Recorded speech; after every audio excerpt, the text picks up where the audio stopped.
Hi friends, எல்லோருக்கும் வணக்கம். Welcome back to BMJ family. இந்த வீடியோவில் பார்த்திங்கன்னா நம்ம ரசகுல்லா செய்கிறது எப்படின்னு பார்க்க போகிறோம்.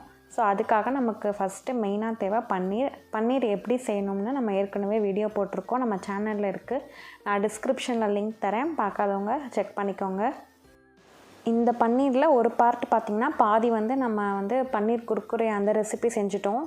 அடுத்தது பார்த்திங்கன்னா மீதி இருக்க பன்னீரில் ஒரு ஸ்வீட்டான ஸ்பஞ்சியான ரசகுல்லா எப்படி செய்கிறதுன்னு தான் நம்ம இன்றைக்கி பார்க்க போகிறோம்.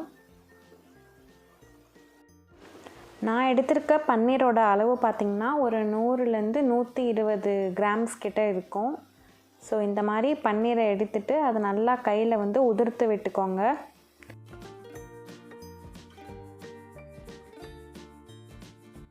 கட்டியே இல்லாமல் நல்லா உதிர்த்து விட்டுக்கோங்க. அடுத்தது பார்த்திங்கன்னா நம்மளோட உள்ளங்கையை யூஸ் பண்ணி இதை நல்லா பிசைஞ்சு விடணும். பாம்னு சொல்லுவோம்ல, அதுதான். ஸோ நல்லா பிசைஞ்சிக்கணும். நம்ம எந்த அளவுக்கு பிசைகிறோமோ அந்தளவுக்கு நம்மளோட ரசகுல்லா நல்லா நமக்கு ஸ்பஞ்சியாக நல்லா சாஃப்டான டெக்ஸ்சரில் கிடைக்கும்.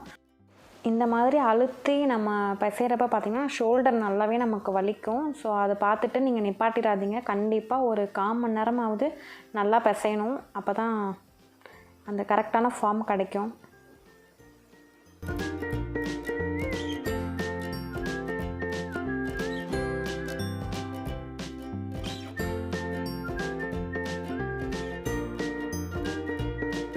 நல்லா பிசைஞ்சதுக்கப்புறம் பார்த்திங்கன்னா நமக்கு இந்த மாதிரி உருண்டை பிடிக்கிற மாதிரி வந்துடும்.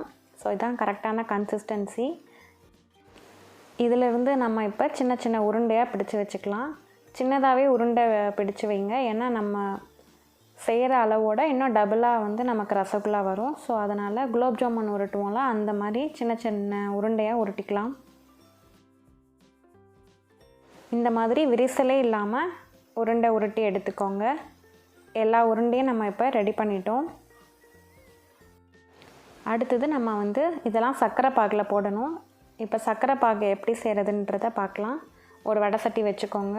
அதில் சர்க்கரை ஆட் பண்ணிக்கலாம்.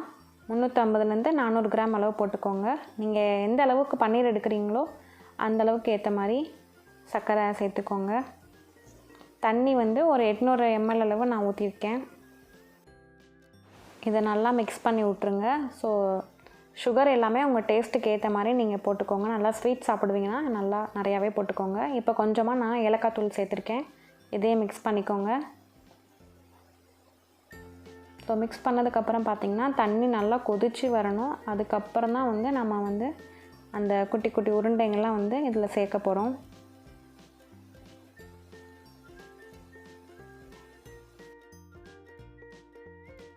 ஒரு உருண்டையாக உள்ளே பொறுமையாக போடுங்க. ஸோ உடையாமல் வரணும் நமக்கு. ஃப்ளேம் கொஞ்சம் ஹைலே வச்சுட்டு போடுங்க.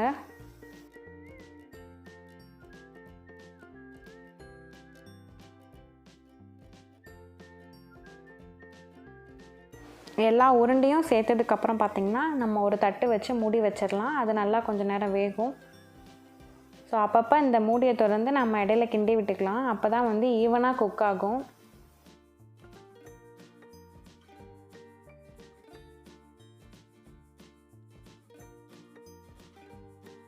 பார்த்திங்கன்னா தெரியும், நம்ம போட்ட சைஸை விடவே கொஞ்சம் பெருசாக இருக்குது. ஸோ இன்னும் கொஞ்ச நேரம் நமக்கு வேகணும், உள்ளெல்லாம் நல்லா வெந்து வரணும். ஸோ ஒரு மூடி போட்டு மூடி ஒரு 20 நிமிஷம் வரை அதை டிஸ்டர்ப் பண்ணாமல் வேக வைக்கலாம்.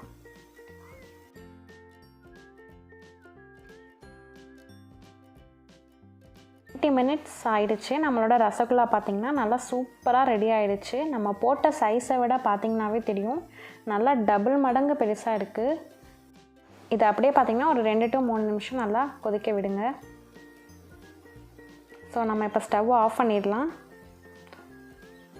இது பார்த்திங்கன்னா ரொம்ப சூடாக இருக்கும். ஸோ கொஞ்சம் நேரம் ஆறணும். நான் உங்களுக்கு ஒரு பீஸ் மட்டும் எடுத்து காமிக்கிறேன் எப்படி இருக்குன்னு. தண்ணியெல்லாம் வடிகட்டிட்டு எடுத்து காமிக்கிறேன். உள்ளே அந்த டெக்ஸ்சர் எப்படி இருக்குன்னு பாருங்கள். அவ்வளோ சாஃப்டாக இருக்குது, நல்லா ஸ்பஞ்சியாக இருக்குது. பாருங்கள் எப்படி இருக்குது பாருங்கள்.